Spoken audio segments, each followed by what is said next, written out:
રાક્ષસોને તો મેં બંધ કરાવી દીધા જરાસંધો ને બધાને માધ્યમથી, પણ યદુવંશીઓના બહુ વિસ્તાર, જો એ લોકો અત્યાચારી બની જશે તો એ લોકો જ અત્યાચારી બની જશે તો ફરી જેના માટે હું કાર્ય માટે આવ્યો હતો એ કાર્ય અધૂરા રહેશે, ફરી પૃથ્વી પર અત્યાચાર વધી જશે. એવો વિચાર કરીને ભગવાનના આજ્ઞા અનુસાર જ ઋષિ દ્વારા શ્રાપ અપાવ્યો.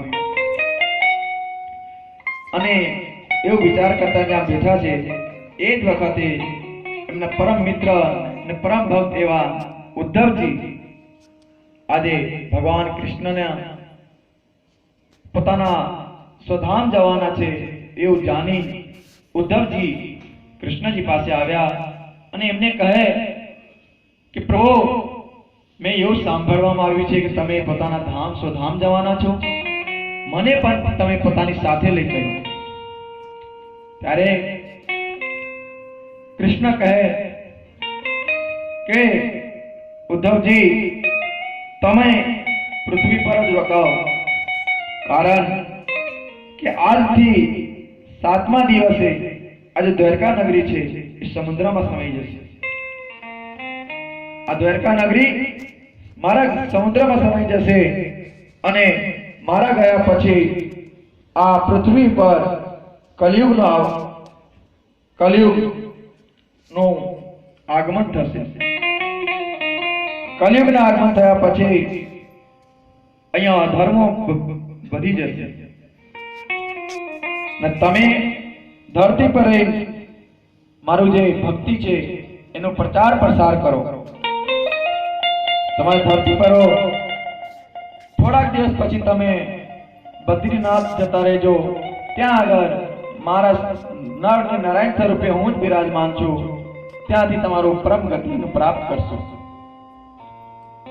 આવો ઉપદેશ કરીને એમને મનની અંદર વૈરાગ્ય આવે એટલા માટે અહીંથી ભગવાન કૃષ્ણ અને ઉદ્ધવજીને સંવાદ થાય છે.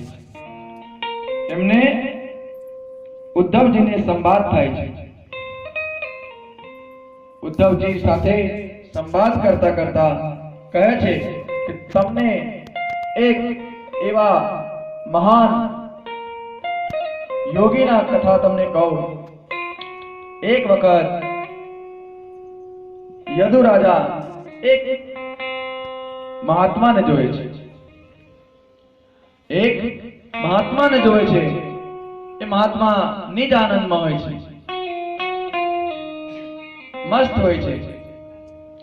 કારણ જે મહાત્માઓ હોય ને એમના શરીર, એમને કોઈ પ્રકારની ચિંતા ના હોય, સ્વસ્થ હોય, અને જે સ્વસ્થ હોય એ જ મસ્ત રહી શકે.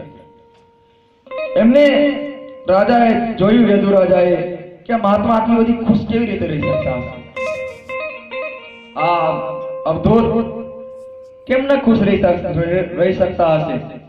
એટલે એમને પૂછ્યું કે તમે અવધૂત રૂપે છો છતાં ખૂબ જ આટલું બધું પ્રસન્નતા ક્યાંથી આવે છે તમારા ચહેરા ઉપર?